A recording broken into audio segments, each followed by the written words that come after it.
Listen carefully. The world has tried to label your silence as weakness, your solitude as madness, and your pain as punishment. But heaven calls it preparation. You are not crazy. You are being shaped, refined, and set apart for something that cannot be built in public view. What felt like abandonment was actually alignment. What seemed like hiding was holy training. You were never forgotten. You were being formed in the secret chambers of God's design. Every moment of isolation was a classroom in disguise. When doors closed, heaven was building doors meant only for your hands to open. When people walked away, it was God reducing the noise so you could hear his whisper again. You have walked through nights that felt endless. But even those nights were wombs, not tombs. Something divine was growing in the dark, unseen but alive. You have been under construction, not under judgment. It is written in the book of Isaiah, chapter 45, verse 3. I will give you the treasures of darkness, riches stored in secret places, so that you may know that I am the Lord, the God of Israel, who calls you by name. Do you see it now? The darkness you feared was never your enemy. It was your vault. Heaven hid your treasures there so the unready eyes of the world could not steal what only maturity could protect. Your tears have watered your promise. Your loneliness has built your discernment. Every unanswered prayer was a seed for revelation. You have been learning the language of silence, where God speaks not in thunder but in stillness. You began to sense his hand even in your confusion. That strange peace that appeared in your lowest moments, that was the Spirit breathing over your ashes, saying, you will rise. The quiet wasn't empty. It was sacred. You were not abandoned in the desert. You were escorted there for divine encounter. Think about it. Before David faced Goliath, he was hidden among sheep. Before Joseph interpreted dreams in a palace, he endured betrayal in a pit. Before Moses led nations, he learned humility in the wilderness. And now, you stand in that same divine rhythm, hidden before you are revealed, prepared before you are presented. You are walking a path that heaven has already paved. Don't mistake God's silence for absence. He is not ignoring you. He is investing in you. When you prayed and nothing seemed to happen, everything was happening beneath the surface. Your character was deepening, and your faith was maturing. You were shedding the need for validation and learning to move by revelation.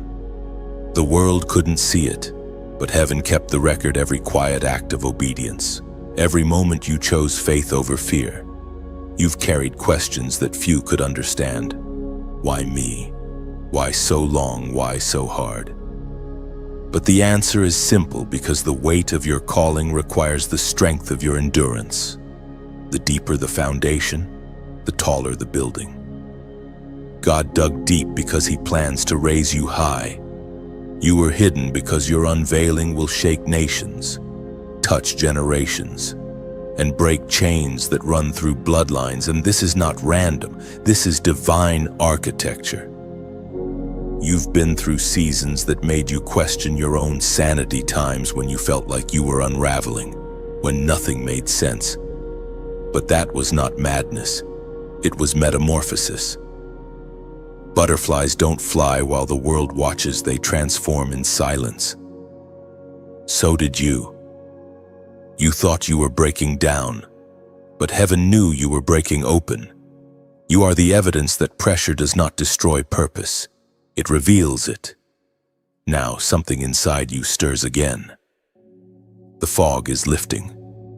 You can sense that what was hidden is about to emerge. Your spirit is remembering who you are: chosen, appointed, and set apart. You are not behind schedule. You are right on divine time. Heaven never wastes a waiting season. It perfects those who trust even when they cannot trace. Chosen one, This is your reminder your hidden season has not been wasted. Every private struggle has produced public strength. You were not delayed, you were developed. The world will soon see what God has been shaping in silence. Do not despise the secret place. It is where power is born. Stay steady. Stay surrendered. Stay silent until God says speak, because when He reveals you, no one will be able to deny the hand that prepared you. If this word resonates in your spirit, take a moment to acknowledge it. Like, share, and subscribe to stay connected to the flow of these divine messages. And if you know that this is your confirmation, if you feel the pull of heaven on your heart right now, comment the number 777 below as your declaration that you are ready to step out of hiding and into purpose. You remember the moments when everything around you began to collapse, don't you? The invitations stopped coming. The people who once praised you grew silent, and doors that once opened easily suddenly refused to move. It felt cruel, almost personal, as if the universe had singled you out for rejection. But heaven was rearranging your path. What looked like loss was strategic removal. Every no was a wall meant to keep you inside the sacred workshop of transformation. You were not being punished. You were being positioned. This is the misunderstood season where what God is doing cannot be explained in words that make sense to others. You tried to articulate it once or twice, I feel like I'm changing, but I can't describe how. They didn't get it. They saw only the outer stillness, not the inner construction. The truth is, God was dismantling the version of you that the world had built, so He could rebuild the one heaven designed. It hurts when the undoing begins, because everything familiar starts to fade. The friendships that once defined you lose their rhythm. The conversations you once enjoyed feel hollow. You start craving solitude, not out of bitterness, but because your spirit recognizes that not everyone can go where you're going. There's a particular ache that follows divine rejection, the ache of being misunderstood when your intentions were pure. You kept wondering, what did I do wrong? But nothing was wrong. He was cutting away what could not survive in your next level. You prayed for elevation, and elevation always comes with separation. It's the law of spiritual gravity to rise. You must release. Some nights you wept in silence, asking why God allowed the misunderstanding, the betrayal, the exile, but those moments were your apprenticeship in discernment. You were learning to hear the difference between love that lasts and attention that fades. You were learning to build your confidence on His voice instead of their validation. It's one of the hardest lessons a chosen one must learn: how to walk when applause turns into accusation. How to stay faithful when loyalty around you evaporates. Heaven's wisdom speaks through the ancient words recorded in the book of Job, chapter 23, verse 10. But He knows the way that I take. When He has tested me, I will come forth as gold. Gold does not argue with fire. It endures the heat until all impurity is gone. That's what this season has been: your refining, your purification through misunderstanding. Every time you resisted bitterness, you were choosing transformation over trauma.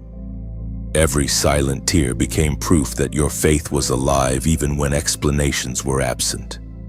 You wanted to quit, to run back to the noise, to make yourself smaller so people would understand again. But something within you refused. That stubborn spark, the one that wouldn't die even when your heart broke, that was divine evidence. Every time you said, "I can't go on," heaven whispered, "Yes, you can, because I'm still here." You kept moving, not because you had strength, but because grace carried you. As you continue through this process, remember, misunderstanding is heaven's camouflage. God often conceals His chosen in controversy so the wrong eyes will overlook them. You are safer in confusion than in counterfeit celebration. Had they understood who you were becoming, they might have tried to shape you for their own agendas. So he allowed misinterpretation to protect your originality. You were hidden under the cover of being different. In that stillness, you started hearing differently. Peace replaced the need for applause. The more you were misunderstood, the closer you came to truth. That's how heaven works, silencing the noise until you can discern the rhythm of destiny. You are not strange for needing space. This is the cocoon season, and cocoons always look like tombs to those who don't understand transformation. But the caterpillar is not dying, it's dissolving into its next form. So are you.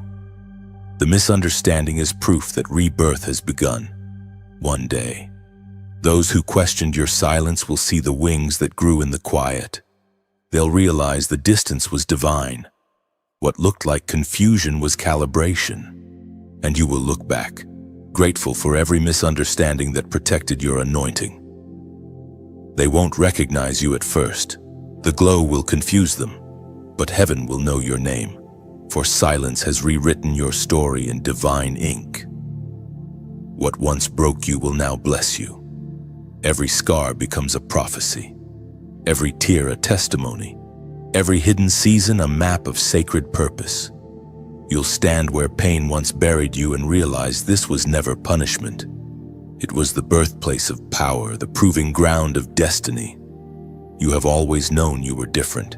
Even when you were a child, something inside you whispered that you didn't quite belong to the rhythm of the world around you. Others chased comfort, but you sought meaning.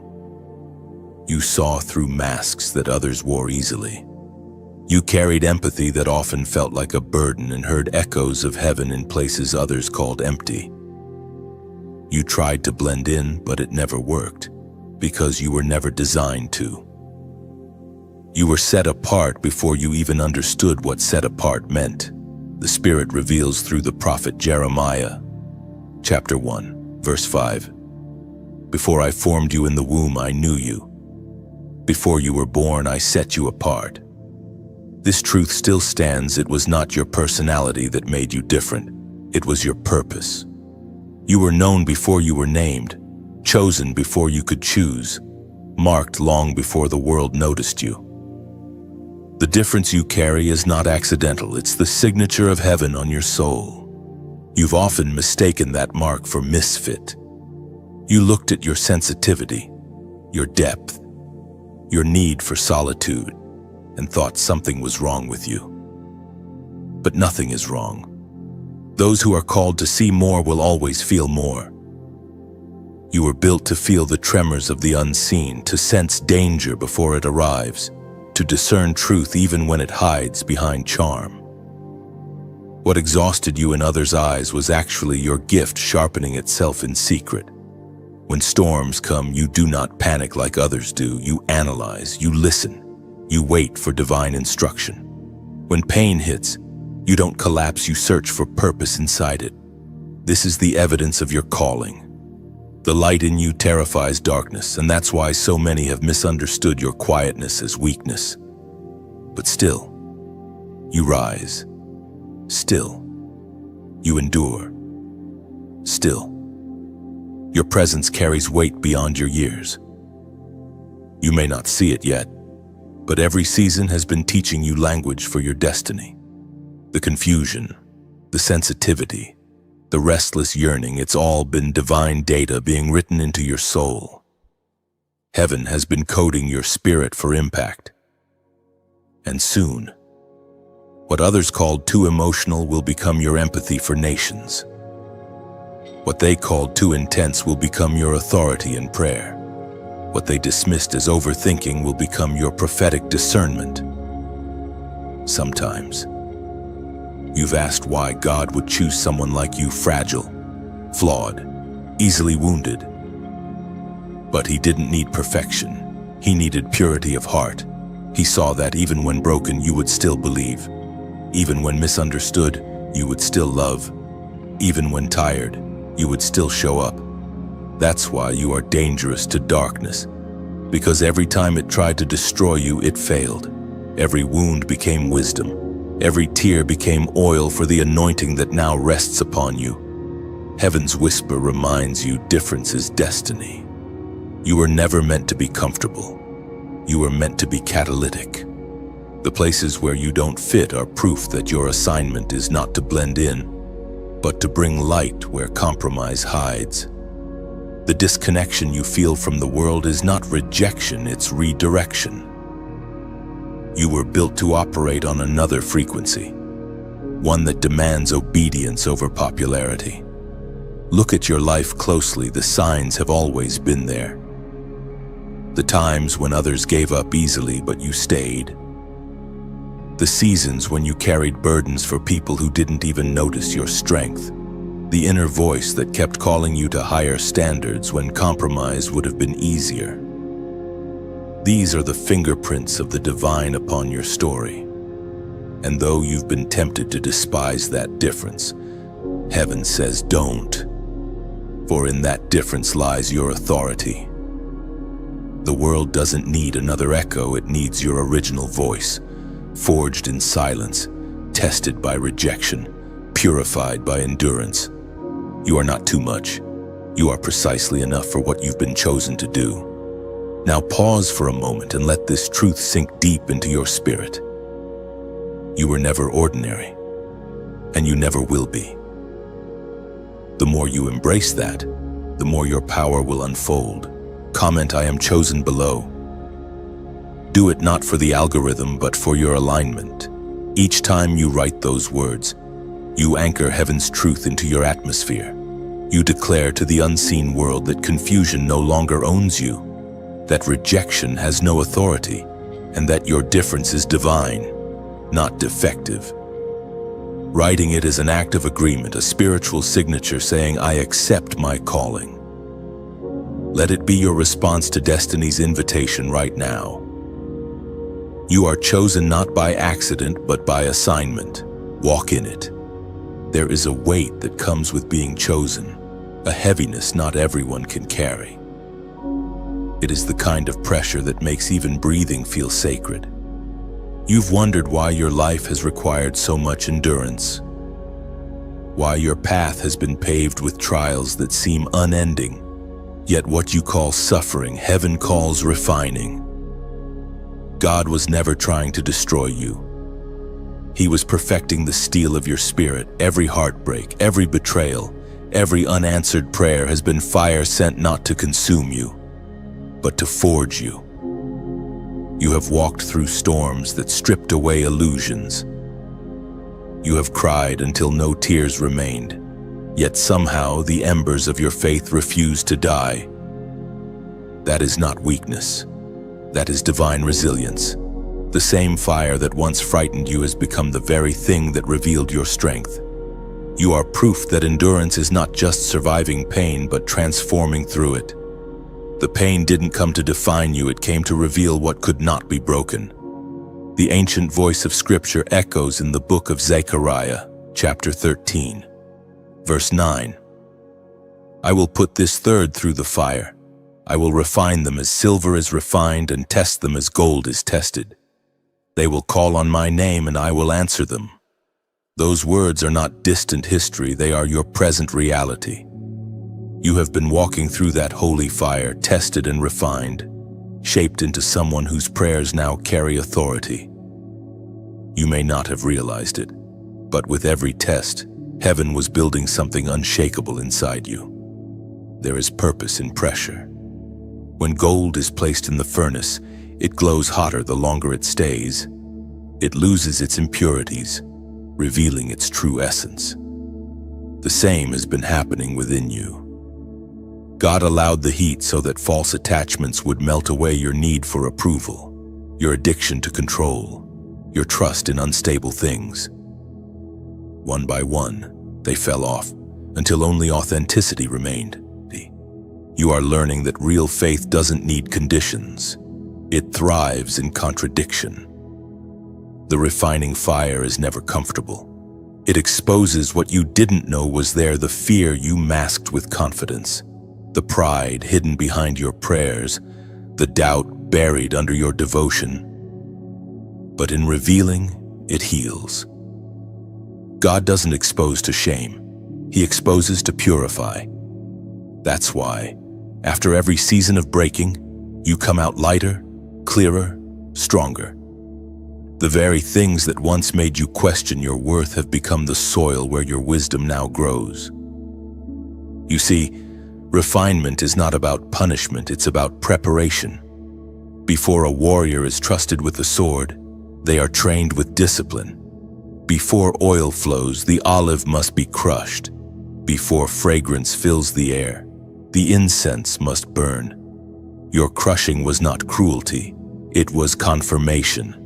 It meant there was something precious within you that needed pressure to be revealed. Every time you felt pressed beyond your limits, heaven whispered, "You are closer to your purpose than you think." Even now, you can sense the transformation. You react differently. What once triggered you no longer controls you. The words of others carry less weight, and peace has become your quiet rebellion. That is what happens when fire finishes its work. It leaves behind only what is real. You've stopped chasing approval because you've discovered authenticity.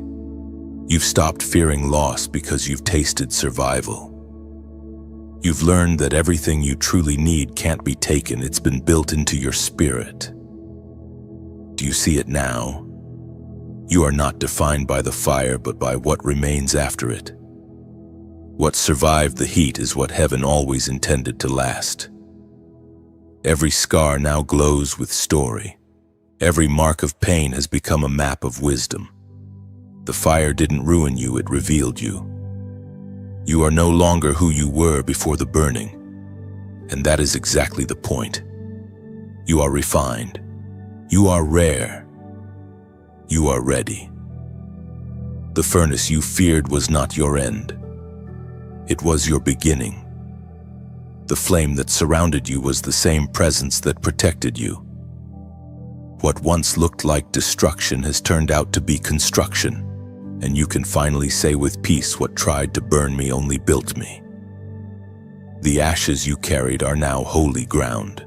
From them rises a new version of you, stronger, wiser, clothed in quiet, unshakable grace. Every wound becomes wisdom now. The same pain that silenced you will soon speak through you, turning your scars into sentences of healing for others. You were not burned, you were baptized by fire.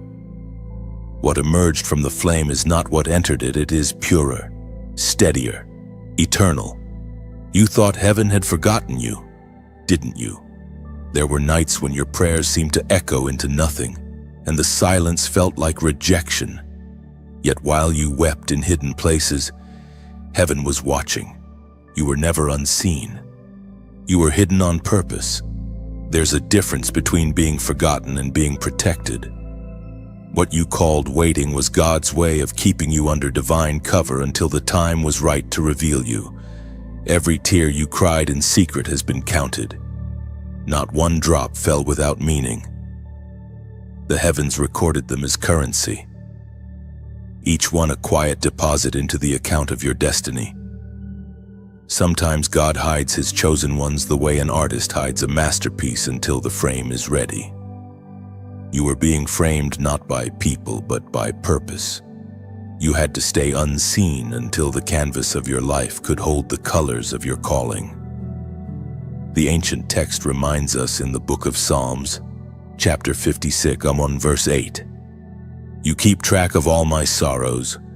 You have collected all my tears in your bottle and recorded each one in your book. What a thought that the creator of stars bends low to bottle the tears of his creation. You were never crying alone. You were praying in a language heaven understands. There were days when you wanted recognition, to be seen, to be affirmed. But hidden seasons teach us humility. They teach us how to serve without applause and love without reward. They remind us that favor is not fame, it is faithfulness in obscurity. You were learning to obey even when no one was clapping, to keep believing when results didn't come. That is the soil where true greatness grows. Sometimes God hides you to protect what's still growing inside you. A seed under the soil doesn't panic because it's dark. It knows the darkness is necessary for roots to deepen. You have been that seed, covered but not forgotten, buried but breathing. Heaven was not ignoring you, it was guarding you from premature exposure. When the time comes, no human hand will need to lift you. He himself will cause you to bloom. And maybe now, as you listen, you feel that stirring again, the sense that your hidden years are not wasted. You can feel the quiet warmth of purpose beginning to rise beneath the surface. That is heaven whispering, it's almost time. Soon the doors that stayed closed will open by themselves.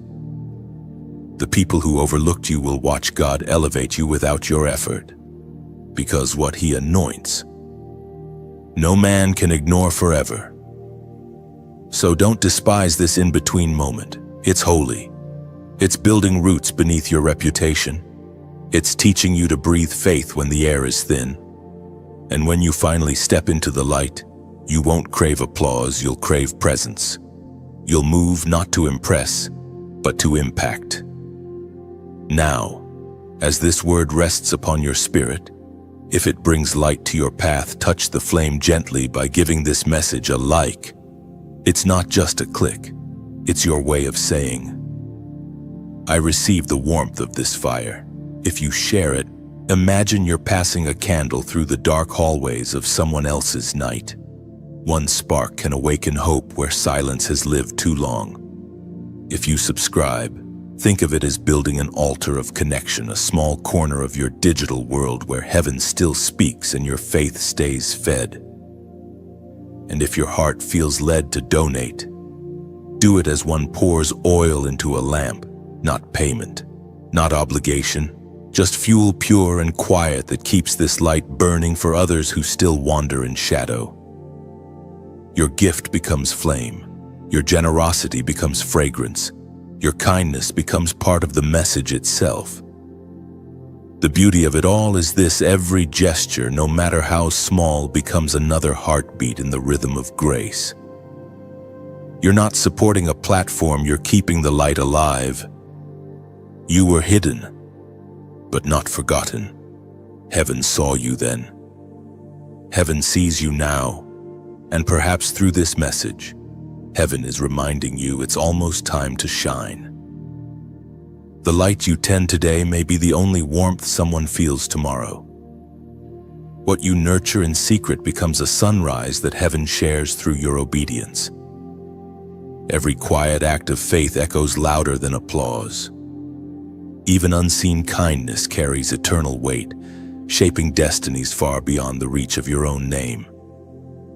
So walk on, keeper of light. What you've built in silence will soon blaze across horizon. Heaven has watched your faith, and now the dawn approaches. You have spent so long in hidden places that silence has become your companion. It has taught you to listen differently, to hear whispers others ignore. You have wondered if maybe you were being punished, forgotten, or placed on the sidelines of destiny.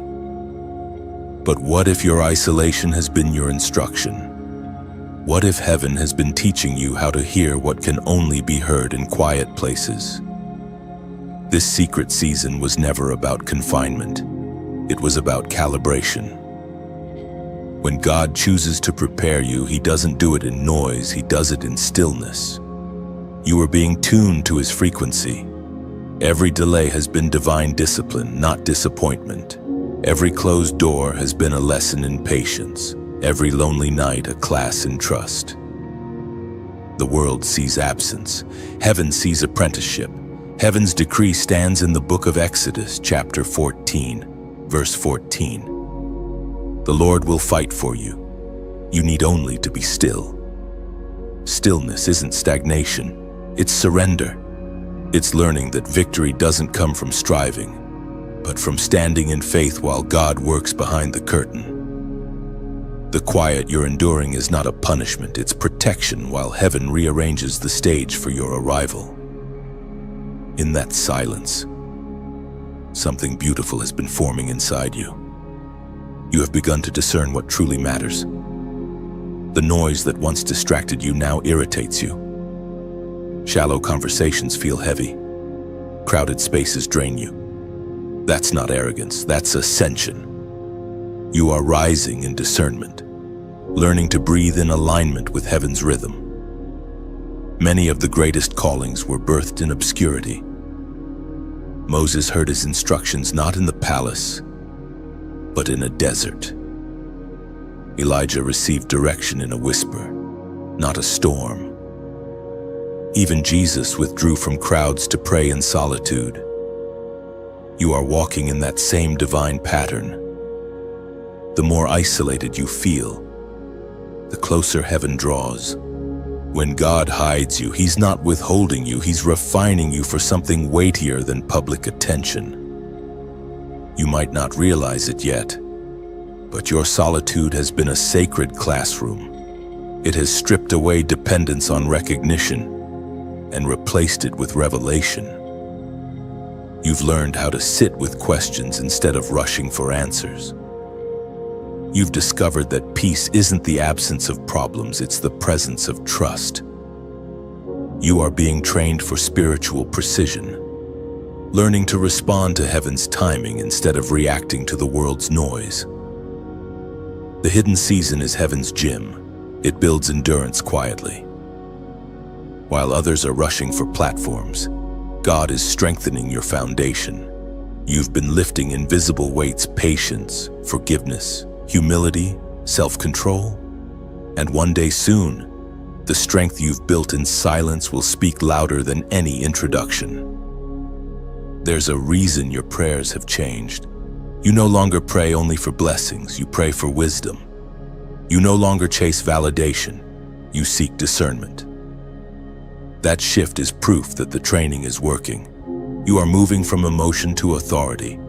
You are learning how to command storms instead of complaining about them. So if you're still in the hidden season, take heart. You're not behind, you're being built. God is not ignoring you, He's investing in you. He's teaching you to hear the whisper so that when the wind comes, you'll already know His voice. You'll emerge from this silence not just inspired, but equipped. The isolation you once feared will become the place where you found your power. Now, breathe deeply. Feel that peace resting on your chest. That's the mark of someone who's passed the test of stillness. The world measures movement by noise. Heaven measures it by trust. You've been still long enough for your roots to reach living water.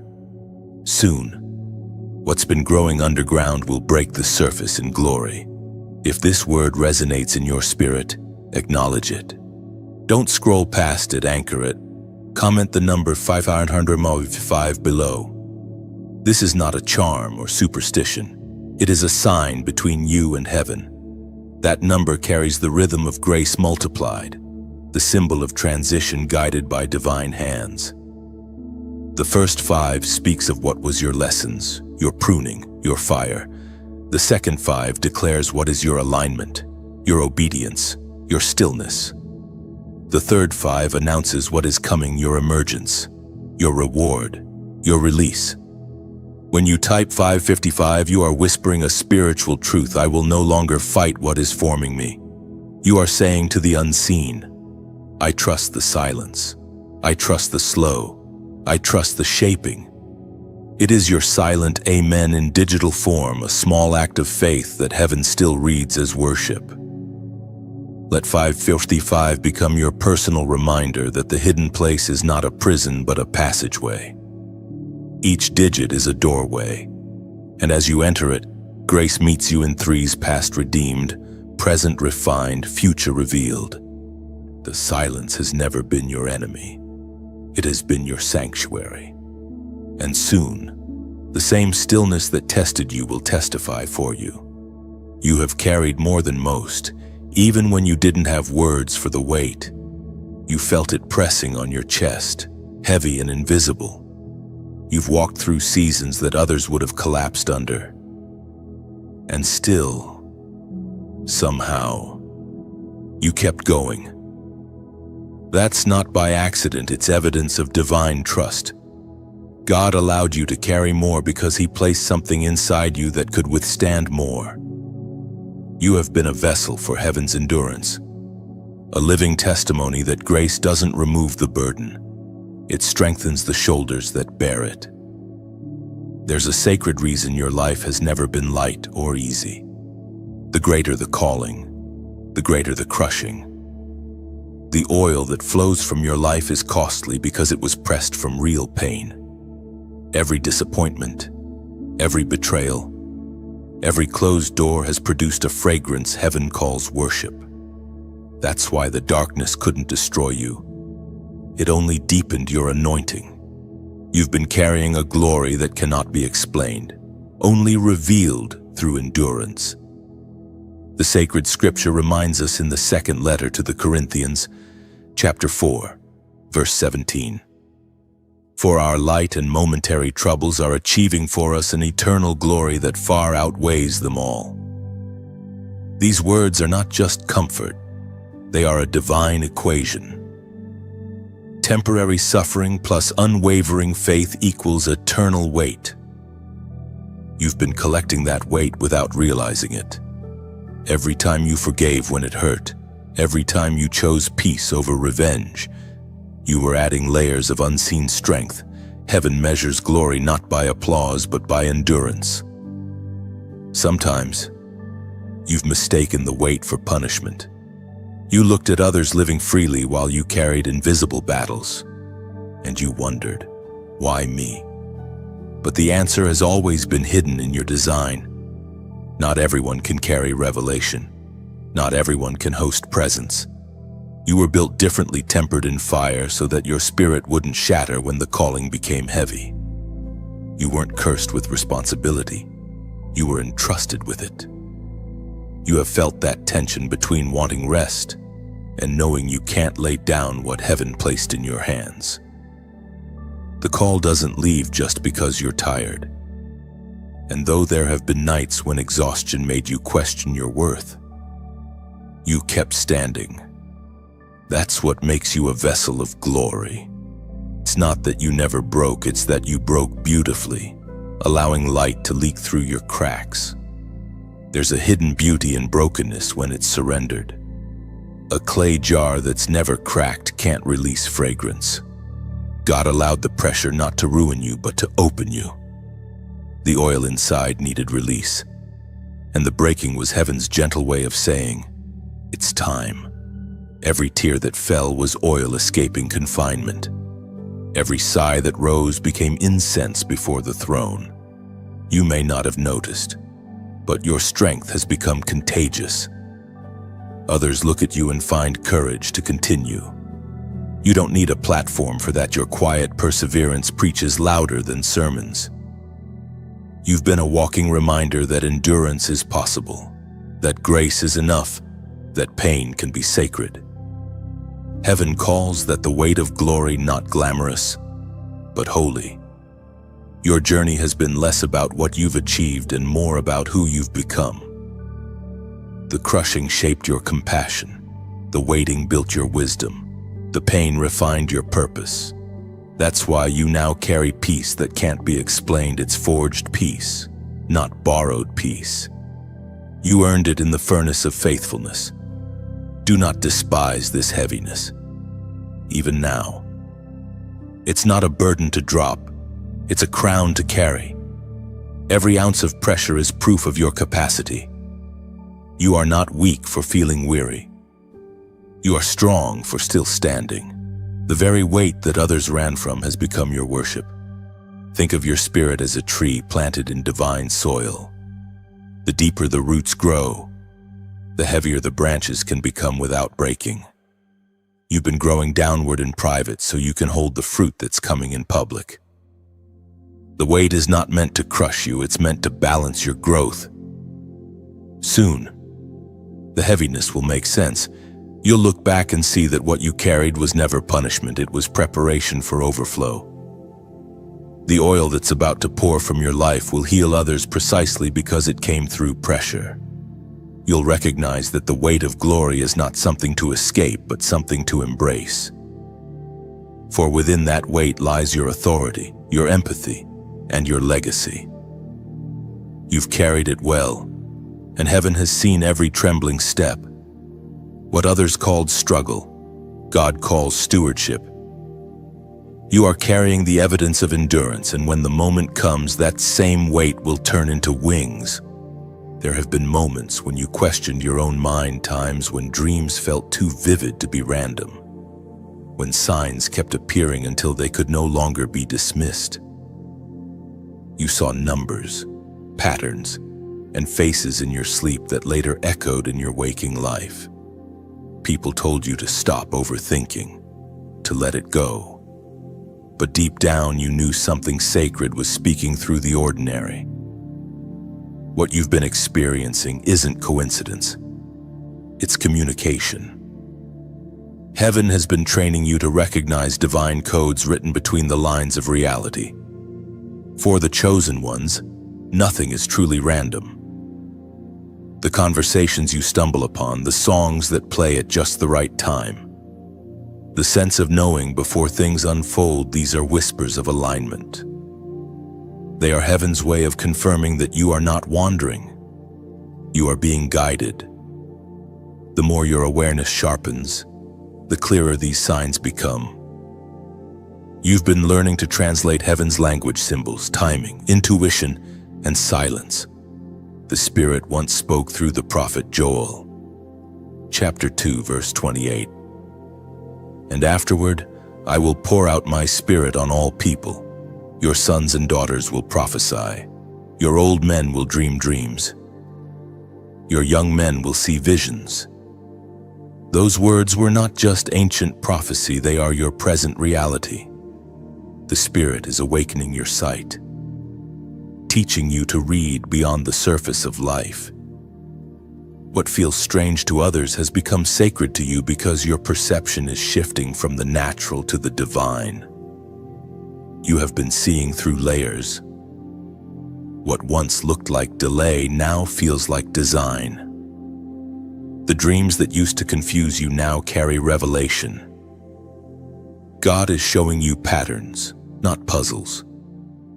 The difference puzzles frustrate, patterns guide. You are learning that when something repeats, it's not meaningless, it's a message.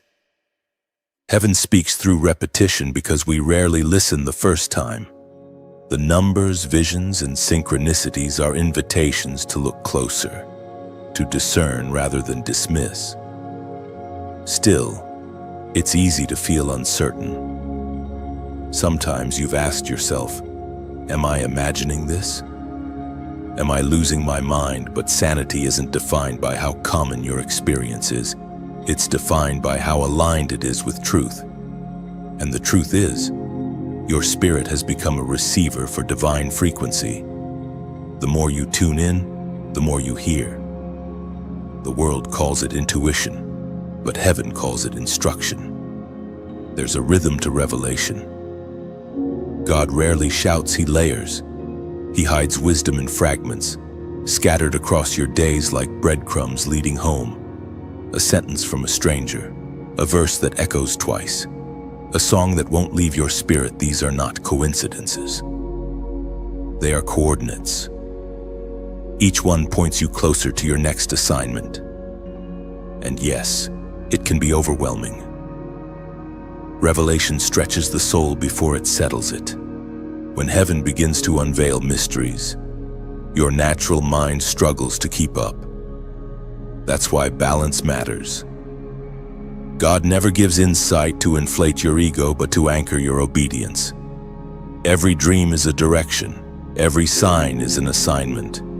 The goal isn't to collect messages, it's to respond to them. So, if the signs feel heavier lately, it's because your capacity has grown.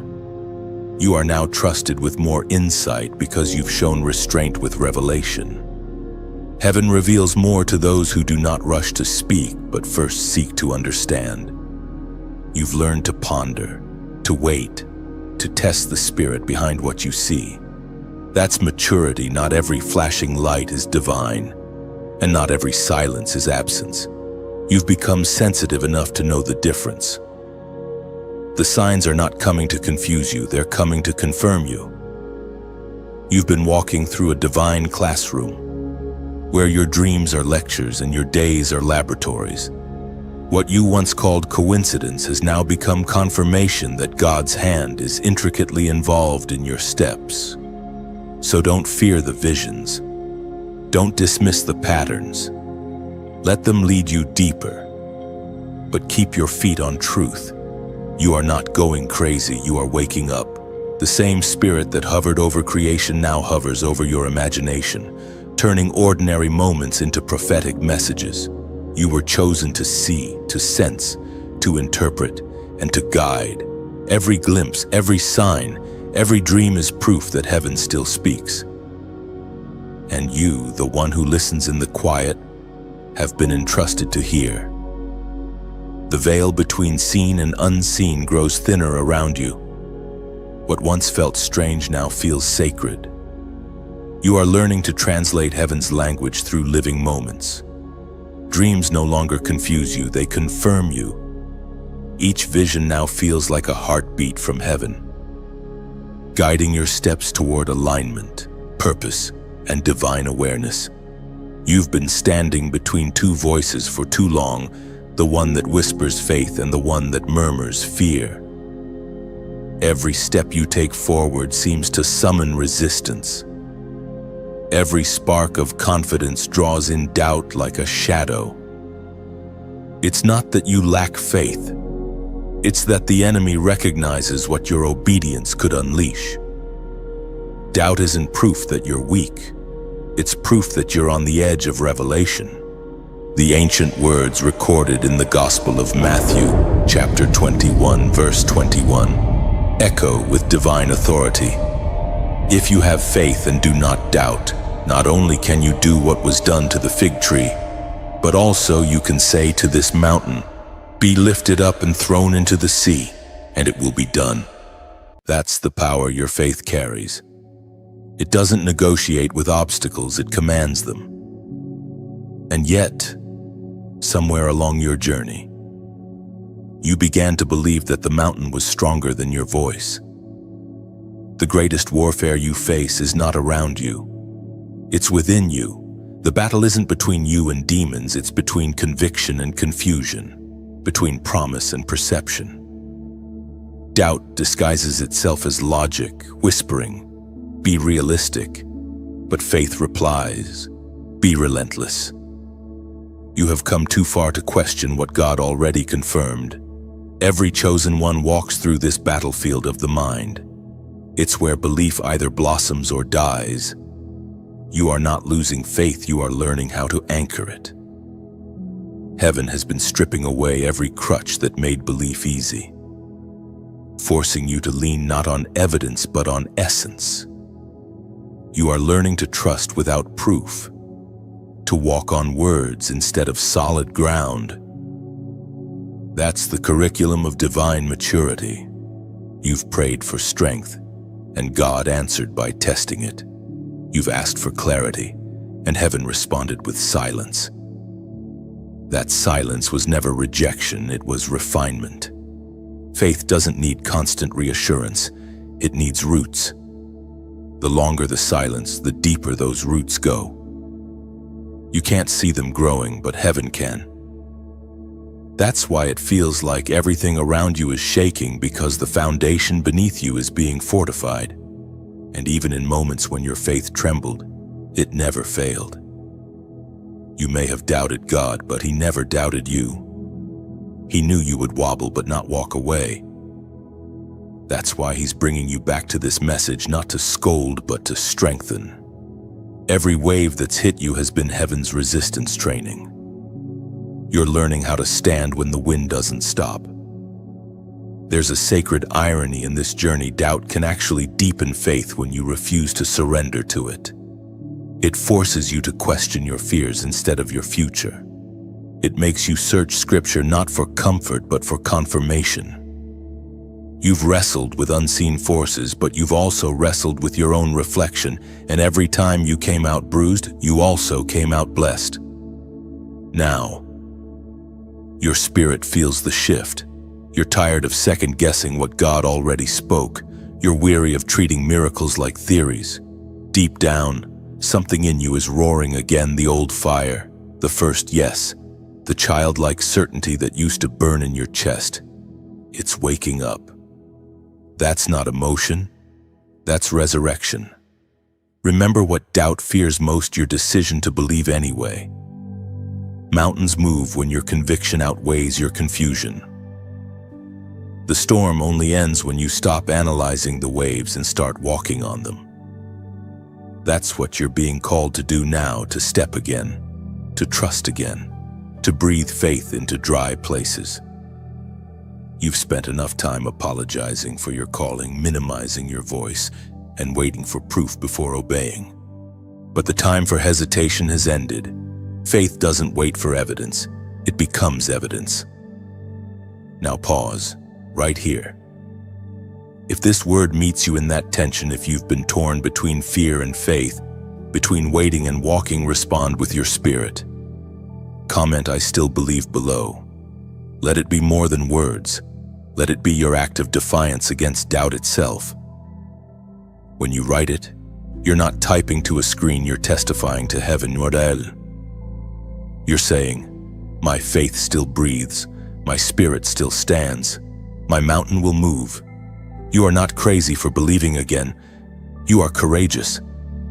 Because faith, at its purest, is not the absence of fear, it's the choice to move anyway. When you write those words, heaven reads your courage. It isn't about typing, it's about agreeing with divine truth. "I still believe" becomes a declaration that breaks delay. Each letter you send becomes a seed of faith, planted into unseen soil. As it leaves your fingertips, heaven waters it with favor, turning your confession into confirmation. Every divine story pauses before it unfolds.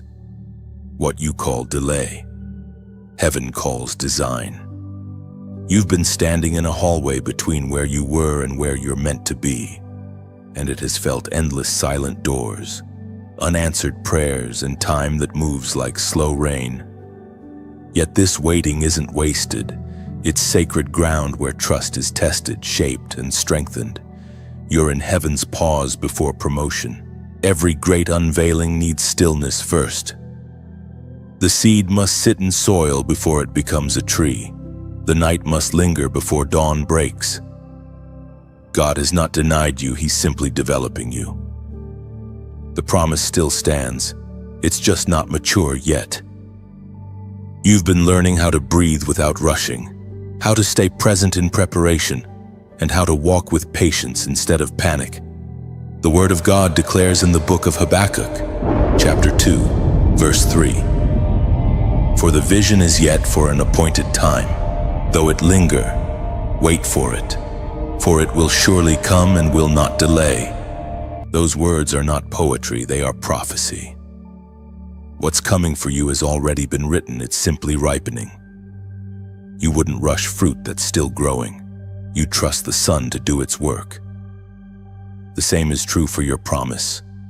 The pause isn't punishment, it's protection. If God released you too early, the weight of success could crush what patience is now strengthening. You've been asking, when? Lord in heaven replies, when your roots are deep enough. Every unseen day is digging your foundation wider, so when the blessing comes, it won't break you, it will build you. Waiting seasons are not wasted seasons, they are wombs where destinies form quietly.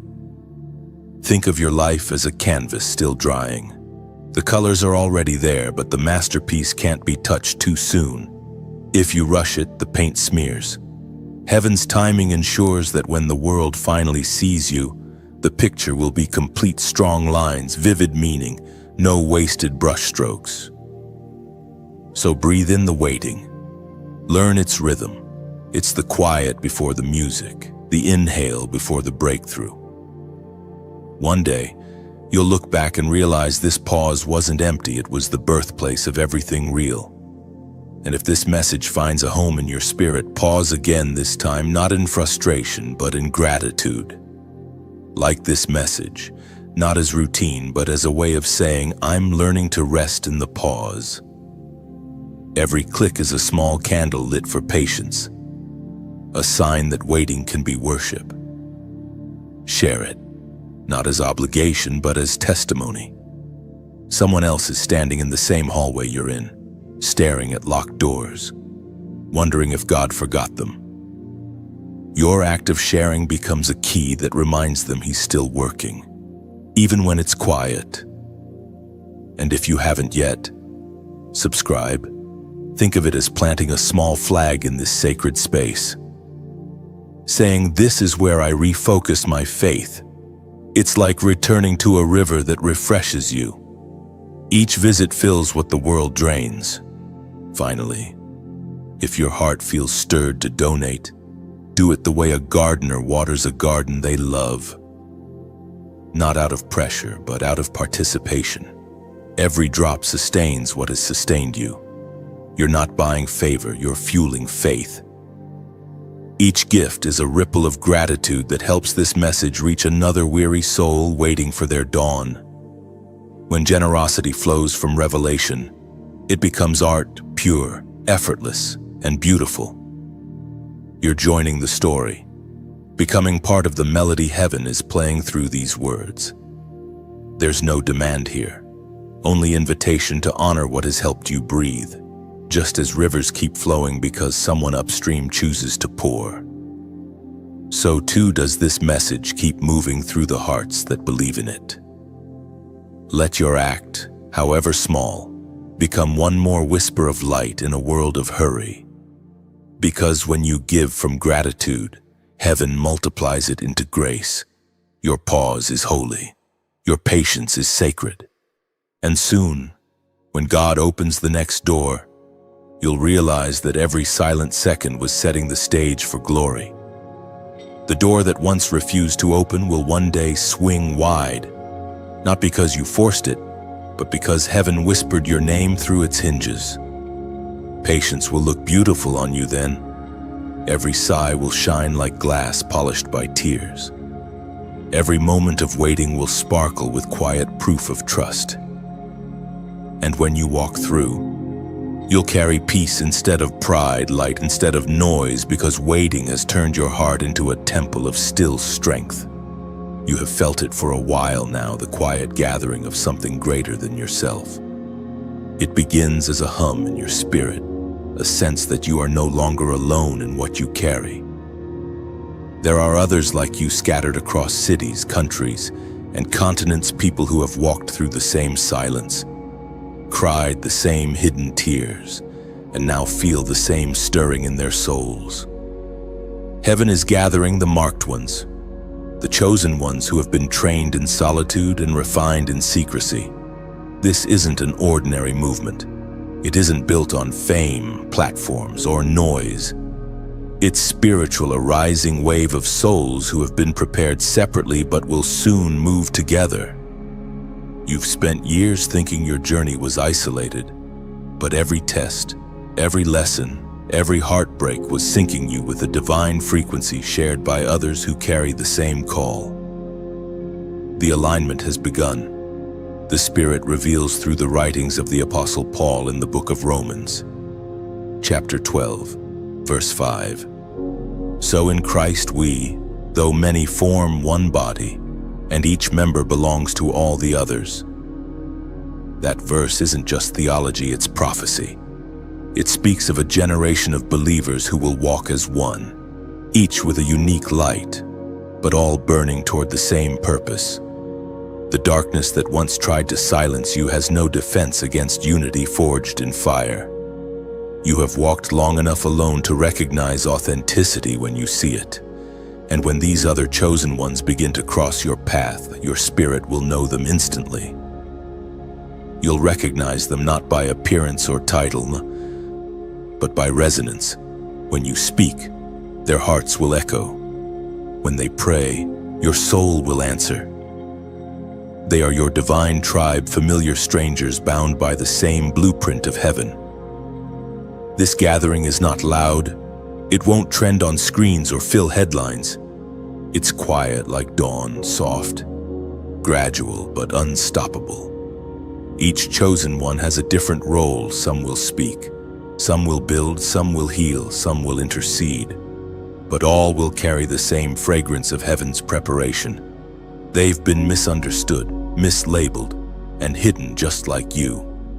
Now heaven is weaving the threads together, creating a tapestry of purpose across the earth. You may start to meet people who carry light in their eyes and peace in their voices. They'll understand your silence, respect your growth, and guard your spirit.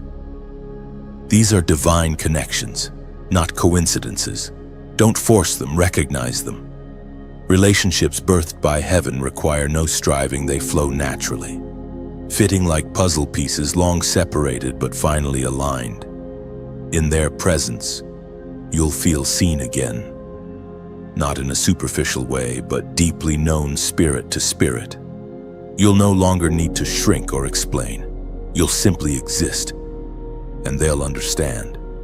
That's the beauty of divine alignment. It restores what isolation once took.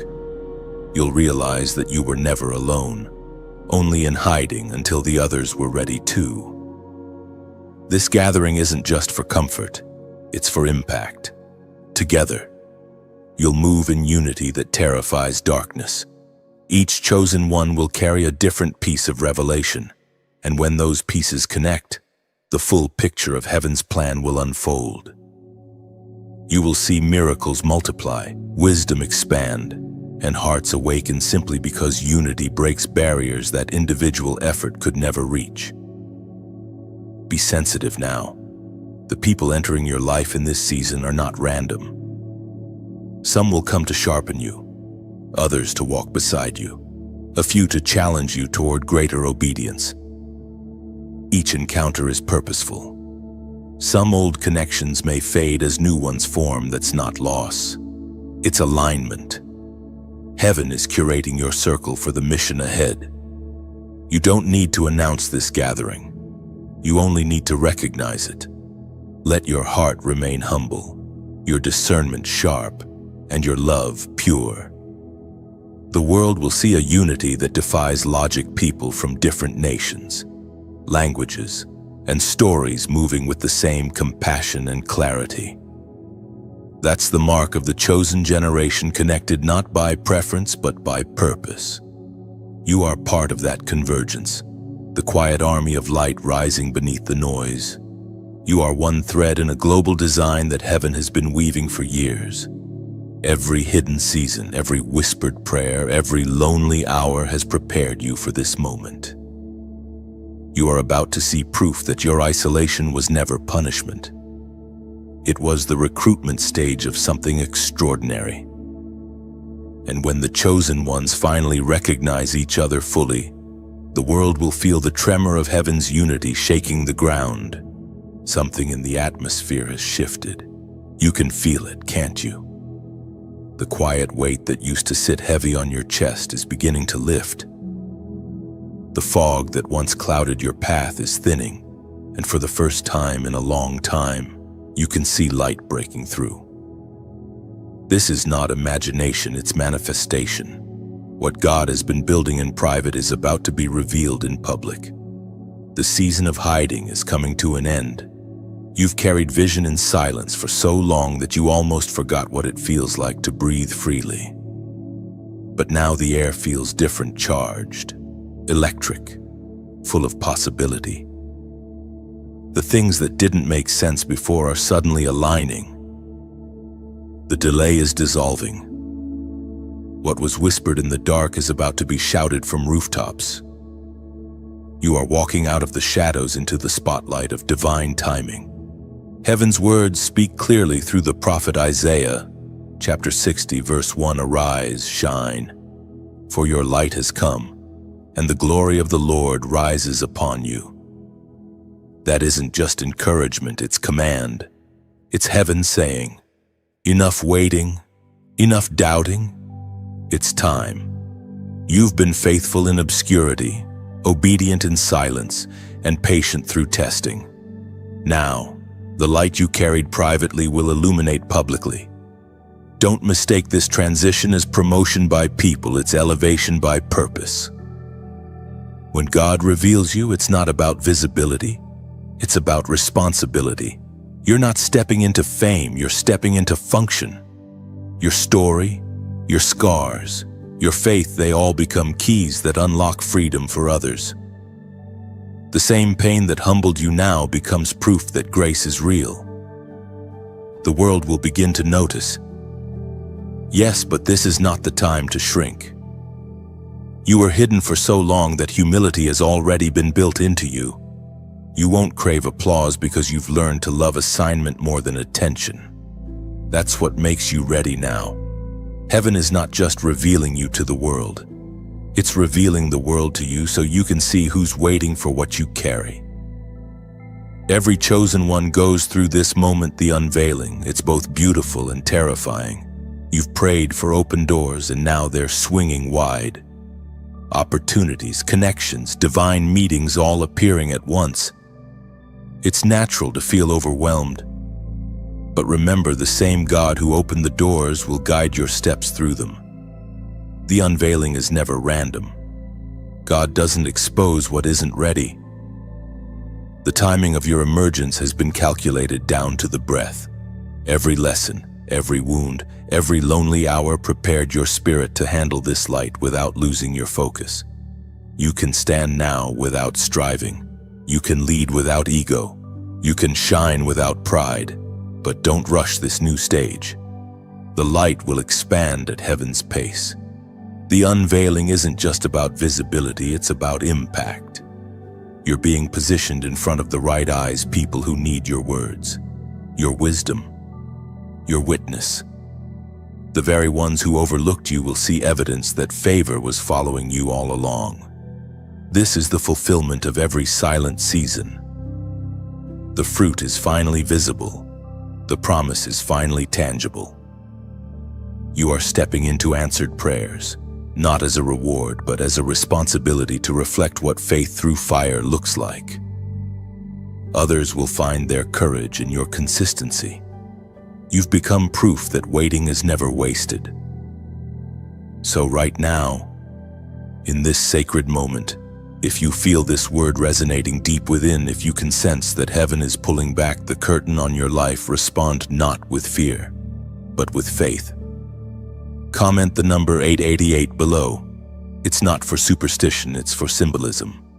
The number 888 represents new beginnings blessed by divine order. The first 8 marks what has been completed, the end of your hidden chapter. The second 8 symbolizes resurrection, what once seemed dead now lives again. The third 8 announces abundance overflow that follows obedience. When you type it, you're saying, I'm ready to rise into what's next. I accept my unveiling with humility and courage. Let 888 become your seal of transition, the bridge between what was buried and what's being birthed. Each 8 loops endlessly, reminding you that God's favor has no finish line. You're not just stepping out, you're stepping into eternity's rhythm of renewal. This is your dawn. The light is real. The world is about to see what heaven already knew. You were never hidden to be forgotten. You were hidden to be revealed. When you write 888, heaven sees agreement. It's more than digits, it's declaration. You're aligning your steps with divine renewal, affirming that your silence birthed strength, and your hidden season has officially transformed into visible glory. You've always noticed it, the resistance, the moments when, just as you begin to move forward, something unseen seems to push back. It's not bad luck, not coincidence. The opposition you face is a reflection of what's inside you. Darkness does not waste energy fighting what does not threaten it. It has seen your potential long before you did, and it has tried to silence you ever since. From the very beginning, You carried something dangerous to the kingdom of darkness light, not the kind that flickers for attention, but the kind that burns quietly, consistently, unafraid of night. And that's why the warfare against you has always been personal. Every misunderstanding, every betrayal, every sudden storm, these were not random. They were counterattacks against your calling. You've been marked for impact, and hell has known your name longer than you have. We find in the book of Ephesians, chapter 6, verse 12. For our struggle is not against flesh and blood, but against the rulers, against the authorities, against the powers of this dark world, and against the spiritual forces of evil in the heavenly realms. This ancient truth is still alive around you. What you're facing isn't people, it's patterns. The enemy uses confusion, discouragement, and delay like weapons. But even his strategies serve a purpose to reveal your strength. Every attack you've survived has exposed his fear of you. You've been walking through invisible battles, fighting thoughts that aren't yours, feeling heaviness that isn't emotional but spiritual. Yet you keep moving, carrying peace into chaos and light into shadows. That persistence alone is warfare. The fact that you're still standing is proof that grace has been guarding you even when you didn't realize it. You don't need to fight like the world fights. Your silence, your worship, your forgiveness, they are your weapons. There were seasons when you didn't understand why everything seemed to break at once. Finances, friendships, focus, it all felt like it was slipping through your hands. But those storms were never meant to destroy you. They were meant to strip away your illusions of control. Warfare always reveals dependency. When your strength failed, his strength stepped in. The more darkness pressed, the more heaven poured. You've learned how to pray through panic, to praise through pressure, to keep faith alive when nothing around you supported it. That's not survival, that's spiritual maturity. You've discovered that authority is not loud, it's steady. You don't have to shout to make darkness flee. You simply have to stay rooted. Sometimes, warfare hides inside small things, a sudden wave of exhaustion, a distraction disguised as opportunity, a voice of self-doubt echoing louder than usual. But discernment now keeps you anchored. You've learned to pause before reacting, to check your spirit before responding. That's wisdom forged through warfare. You are no longer reactive. You are strategic. The enemy doesn't mind if you go to church. He minds if you understand who you are. And you've begun to realize that you are not a victim of battle. You are the weapon. Every trial has been teaching you how to carry your anointing with awareness. The moment you stop questioning your authority is the moment hell loses its leverage. You've been promoted through pain, advanced through adversity.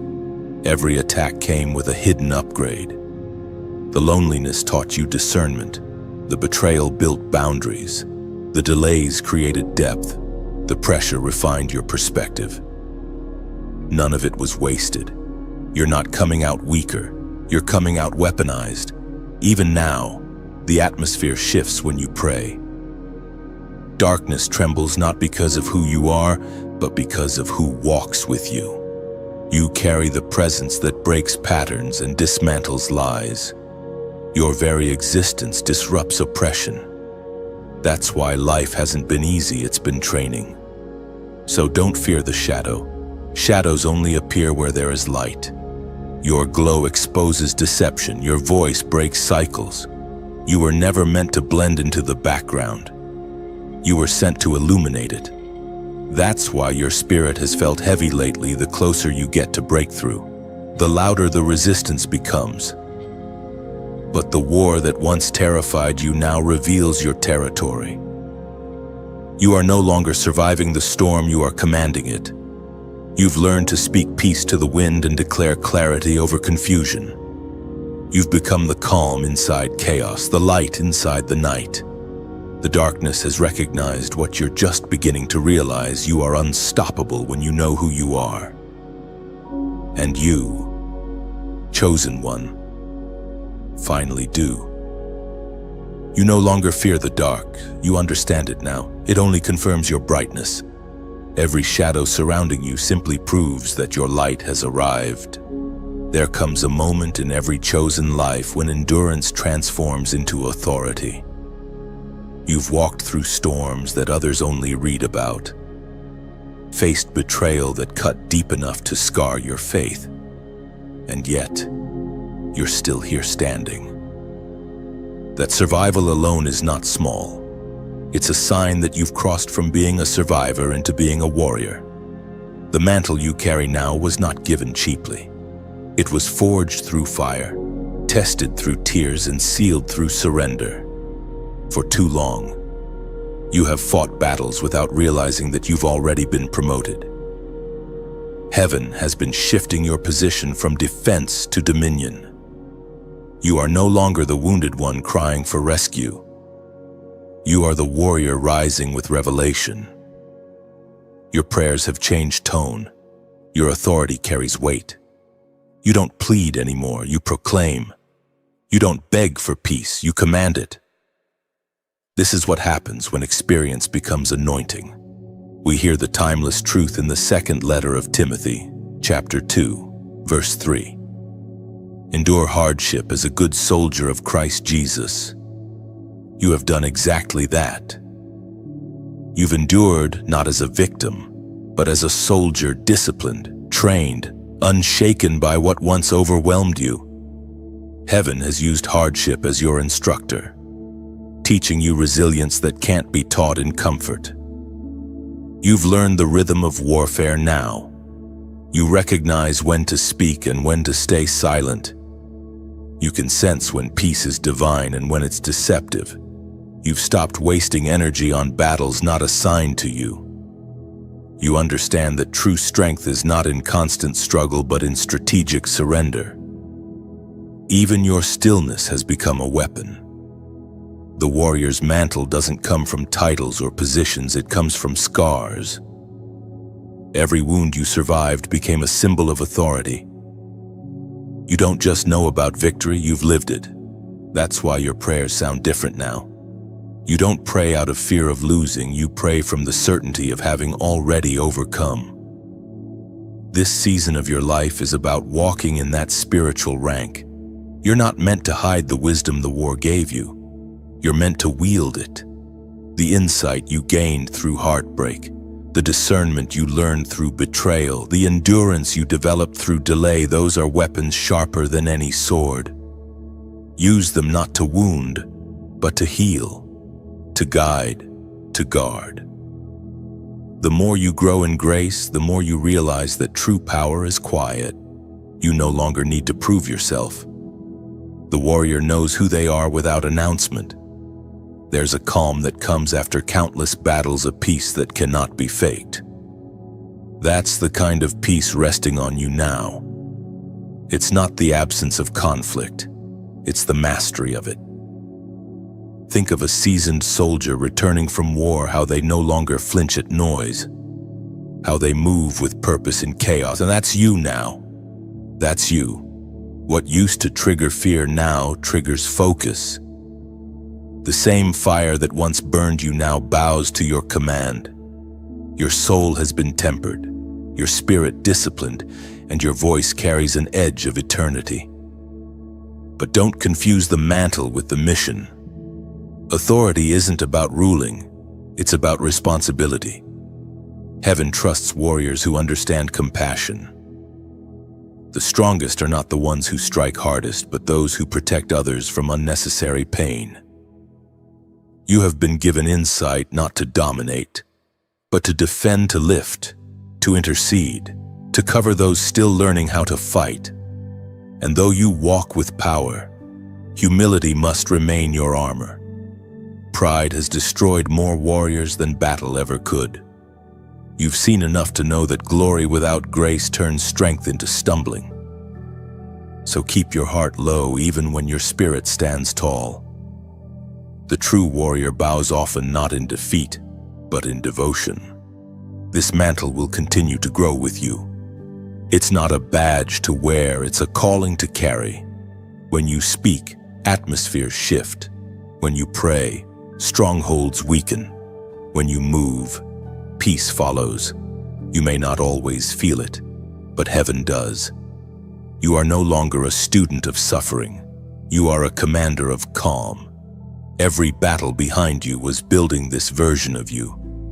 The mantle is not new, it's revealed.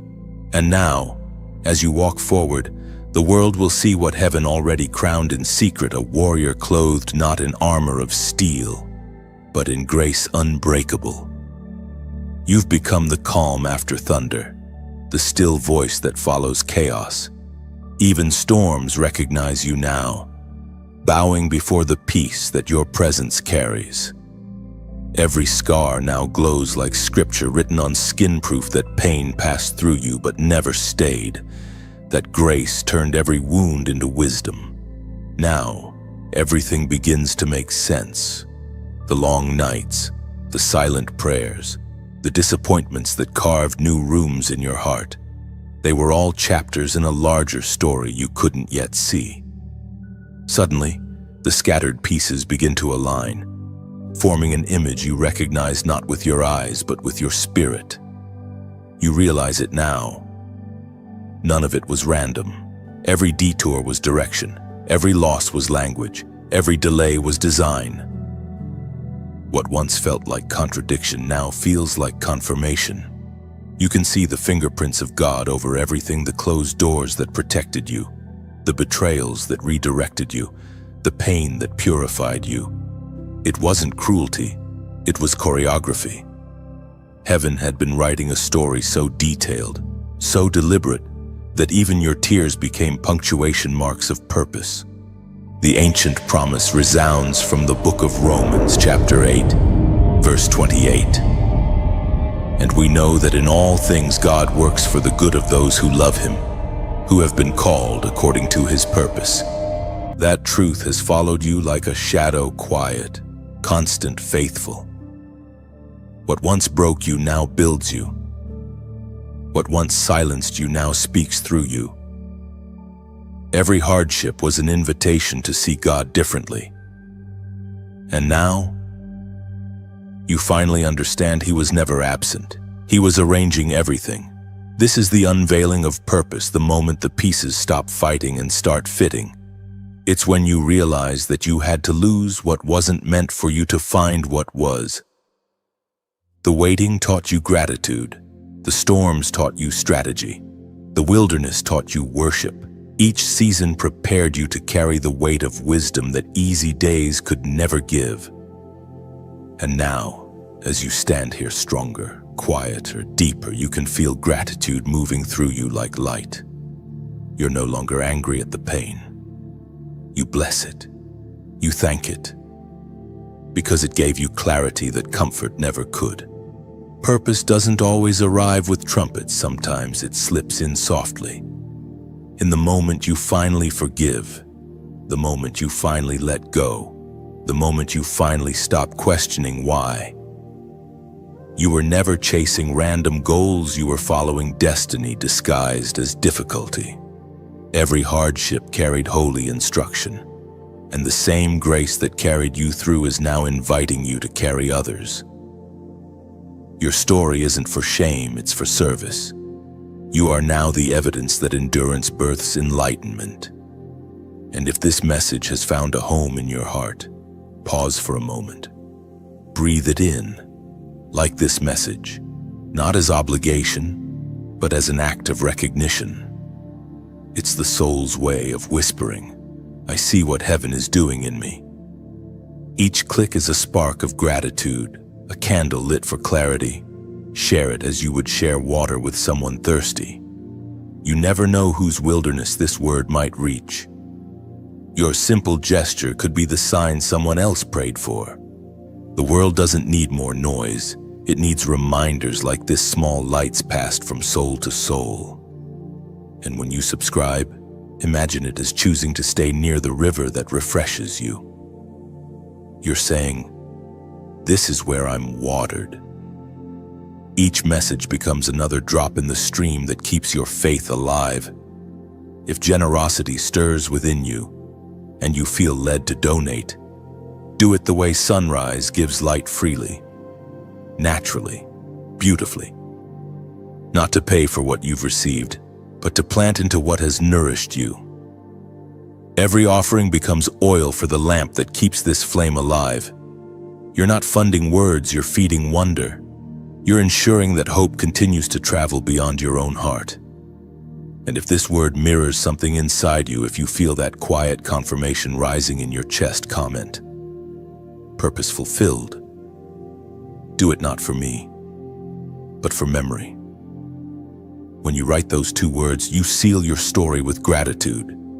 It's a gentle way of saying, "I see it now. I understand why it all happened." Heaven reads such sentences as worship, written in your own handwriting of faith. There is no demand here, only invitation to give as gratitude, to engage as communion, to respond as worship. Your every action, whether a click, a share, a prayer, or a seed, becomes part of this living message. Together, we keep light moving through the world. This is purpose revealed, not a performance, but participation. You are walking proof that even broken roads lead to holy destinations. Nothing was wasted, and now your story will water others. Every ending becomes a seed for someone else's beginning. Your journey lights the path for hearts still searching, proving that pain can bloom into peace and destiny never dies. There is a quiet coronation that happens away from applause. No trumpets, no lights, just stillness and surrender. You have reached that moment now. The crown that heaven promised is not made of gold or jewels. It's woven from obedience, from every yes whispered when no one was watching. You have been crowned in silence, and though the world cannot see it yet, all of heaven stands to honor it. This kind of crowning doesn't happen suddenly, it's built slowly through consistency. Every time you chose peace over pride, every time you forgave without being asked, every time you loved when it would have been easier to leave, that was the sound of heaven shaping your crown.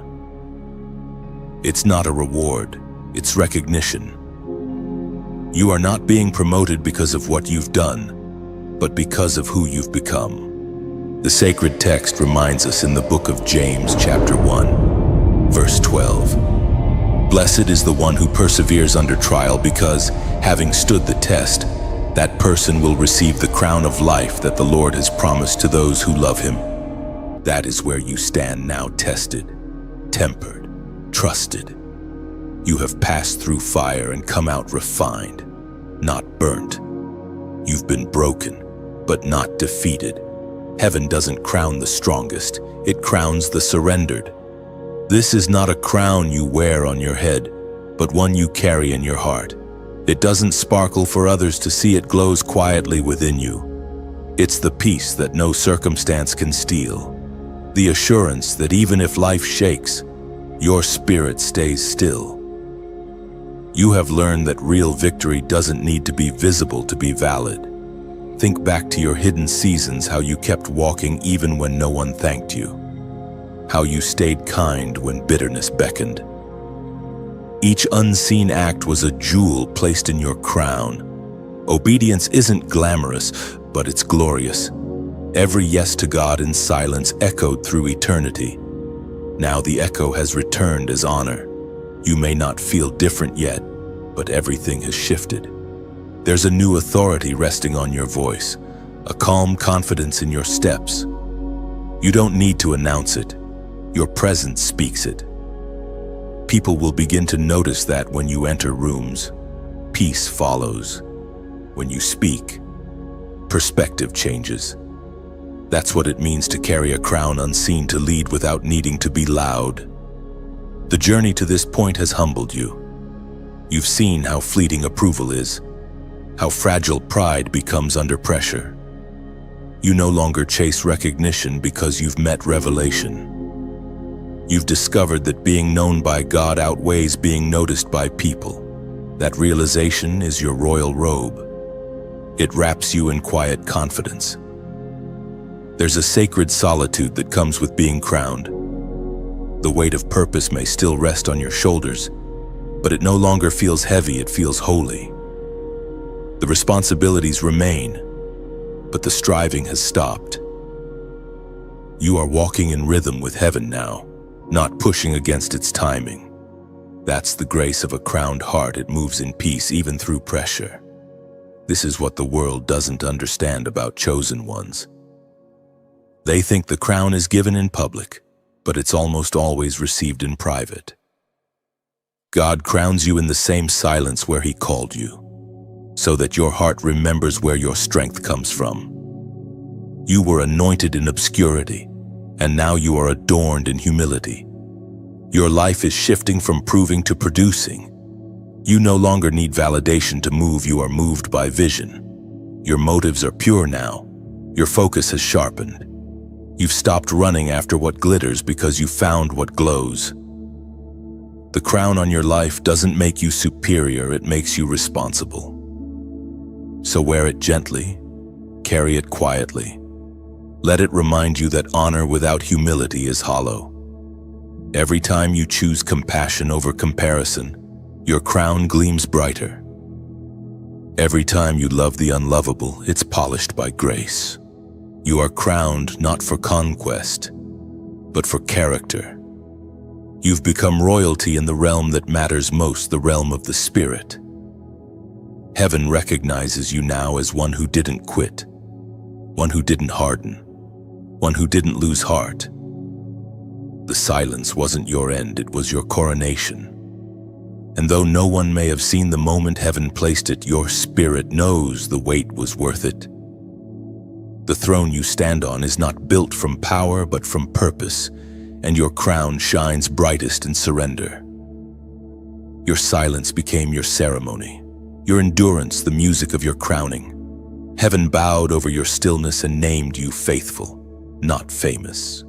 Now you walk with invisible gold peace, the kind no kingdom can steal, no storm can dull, no darkness can diminish.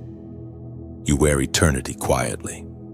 There comes a sacred stillness at the end of every journey, a moment when heaven seems to pause. Not because the story is over, but because the meaning has settled. You have reached that place now. The noise has quieted. The striving has ceased. What remains is peace, the kind you can't explain, only experience. It's not that every question has been answered, but that you've stopped needing them to be. That's the mark of transformation. You no longer walk by what you see, you walk by what you know. And you know this now: every moment mattered, every storm had purpose, every silence had instruction, every delay carried direction. You've seen enough of God's pattern to recognize His fingerprints in what once felt like chaos. You can trace His mercy even through your mistakes, His faithfulness even through your fear. You are no longer searching for signs.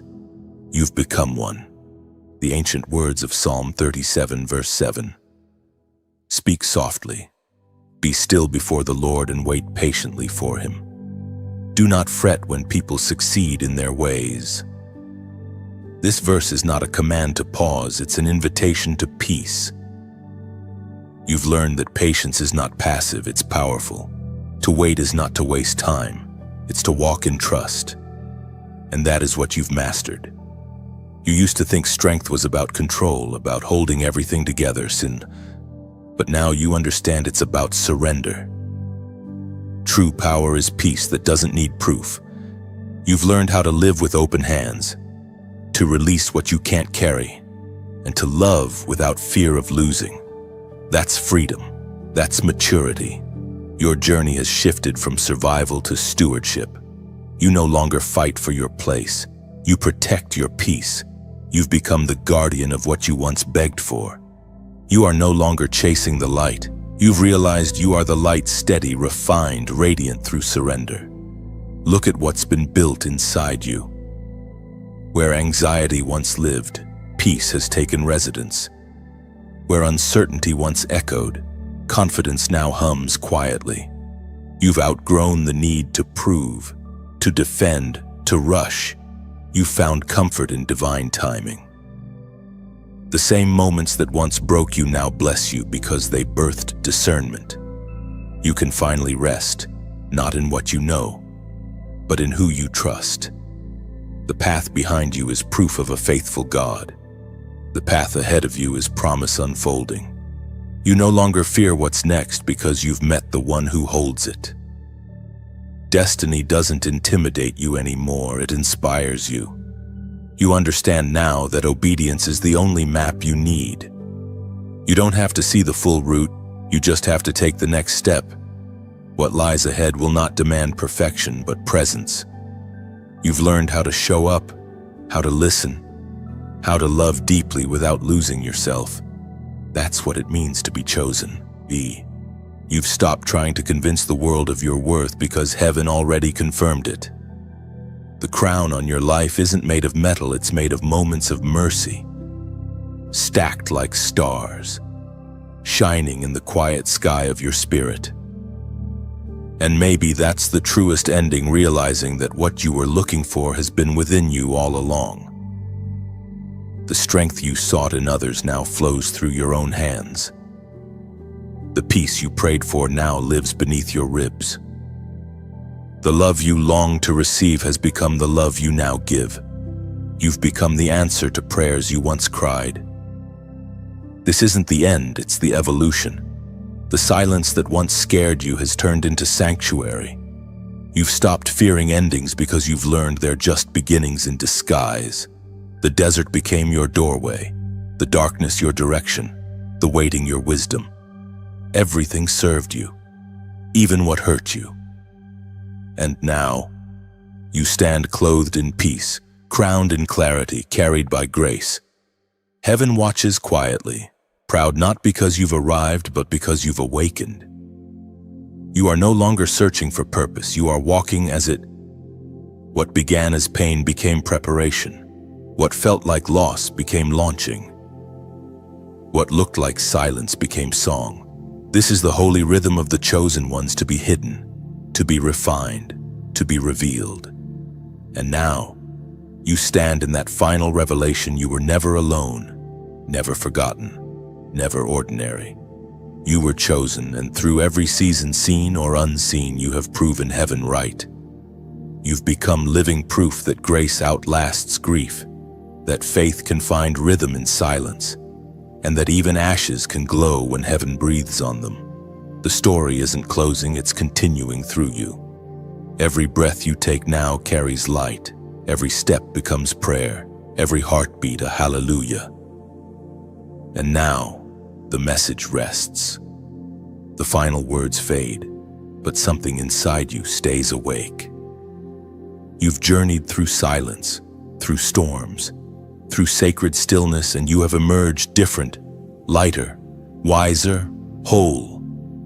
The story was never just about endurance, it was about awakening. You've discovered that the divine does its best work in the dark, and when the light comes, you realize it was never gone. If this message has met you somewhere deep, like it, not as routine, but as reverence. It's a simple way of saying, I heard the whisper meant for me. Each click becomes a small pulse of gratitude, a heartbeat of acknowledgement that truth still travels quietly through words. Share this with someone who walks silently beside their own shadow. You might never know the difference it makes, but heaven does. Every time you pass light forward, it multiplies, finding its way into hearts that are still learning to see.